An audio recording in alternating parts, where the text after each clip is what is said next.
Assalamualaikum warahmatullahi wabarakatuh. Bertemu lagi dengan saya, Dendi Setiadi.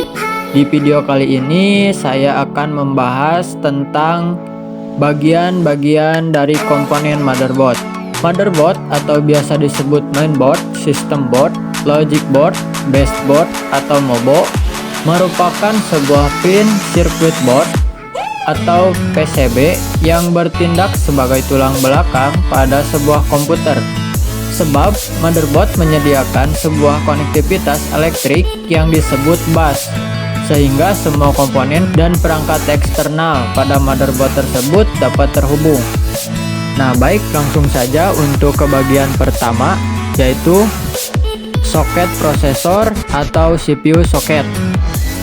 Soket prosesor merupakan tempat di mana prosesor terpasang. Kalau dilihat secara fisik, area dari soket prosesor ini selalu dikelilingi oleh 4 lubang untuk penyangga heatsink fan. Karena prosesor sangat memerlukan penghantar panas saat bekerja. Pemilihan motherboard sebaiknya mempertimbangkan dengan jenis soket prosesor yang terpasang. Karena soket tersebut tidak dapat dipasang oleh sembarang prosesor. Karena satu jenis prosesor sudah memiliki soketnya masing-masing dan tidak dapat dipasang ke soket lain. Misalnya, ketika kamu membeli motherboard dengan soket prosesor AMD, jangan harap kamu bisa menggunakan motherboard tersebut dengan prosesor Intel, karena soket yang digunakan jelas berbeda. Jadi, salah satu tips saat membeli motherboard adalah memperhatikan jenis soket prosesor yang ada. Usahakan soket tersebut support dengan prosesor yang terbaru.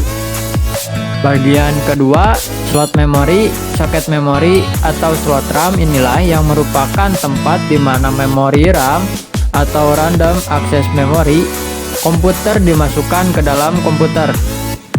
Jenis RAM yang paling umum adalah SDRAM dan DDR untuk komputer desktop dan SODIMM untuk laptop. Masing-masing memiliki berbagai jenis dan kecepatan.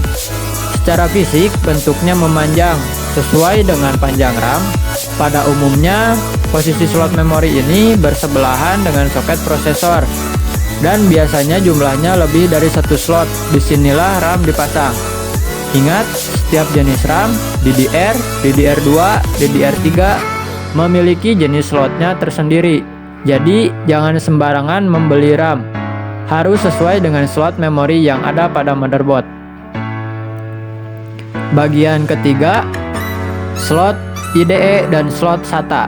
Kedua slot ini berbeda bentuknya, tetapi memiliki fungsi yang sama, yaitu untuk penghubung hard disk atau CD-ROM ke motherboard.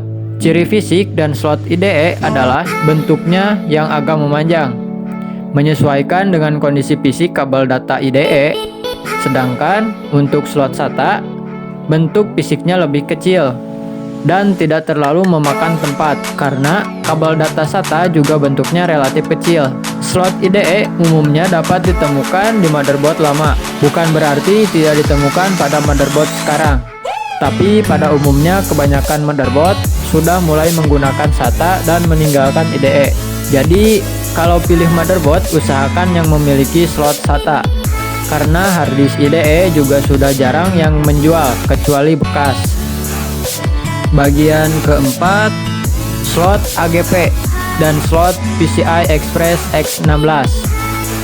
Kedua slot ini fungsinya adalah sebagai tempat dipasangnya VGA card atau graphic card.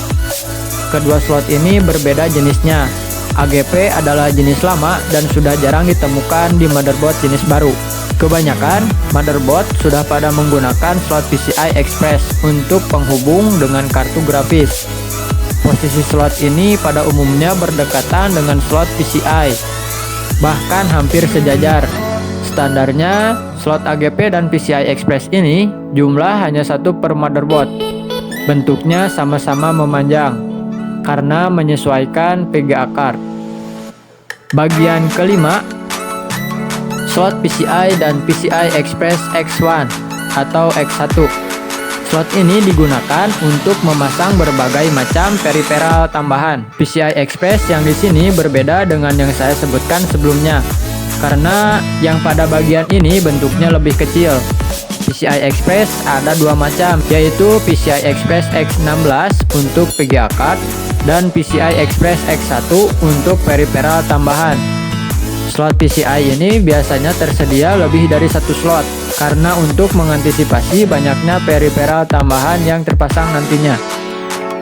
Bagian keenam, BIOS.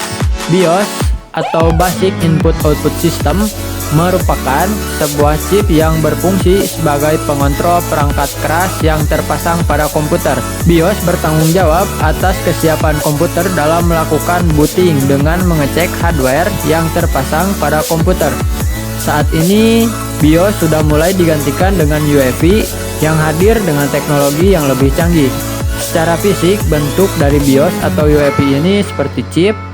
Tempatnya pun tidak menentu di setiap jenis motherboard, tetapi biasanya terdapat bacaan BIOS atau nama produsennya pada alasnya. Bagian 7, baterai CMOS. Baterai CMOS atau Complementary Metal Oxide Semiconductor merupakan sebuah baterai kecil yang digunakan untuk memberi daya pada BIOS dan juga untuk menyimpan semua settingan yang ada pada BIOS. Bentuk seperti baterai jam tangan, hanya saja bentuknya lebih besar. Dengan mencabut baterai tersebut dari motherboard, itu sama saja kita mengatur ulang settingan BIOS ke pengaturan default, karena semua data yang tersimpan pada baterai CMOS tersebut akan hilang. Jadi jika kamu lupa password BIOS, cabut saja baterai CMOS-nya. Bagian 8, power connector. Konektor ini tidak kalah penting dari yang lainnya. Konektor ini menghubungkan motherboard dengan power supply agar motherboard bisa mendapatkan daya listrik. Biasanya berjumlah 20-24 pin. Bagian 9, I/O port atau input output port. Bagian ini biasanya dapat kita gunakan dari luar casing, merupakan kumpulan port sebagai input maupun output data komputer. Terdiri dari USB, LAN, VGA, serial, PS2. Bagian 10, pin kabel front panel. Bentuknya seperti jarum-jarum, digunakan untuk memasang tombol power, restart, LED power, dan LED hard disk.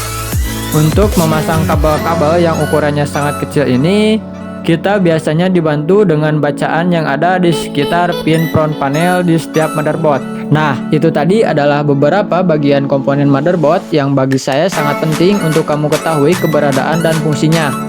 Bukan berarti komponen lain yang tidak saya sebutkan tadi tidak penting, tapi karena komponen-komponen tadi inilah yang kita sering gunakan. Mungkin sekian video dari saya, mudah-mudahan bermanfaat. Sampai jumpa di video berikutnya. Wassalamualaikum warahmatullahi wabarakatuh.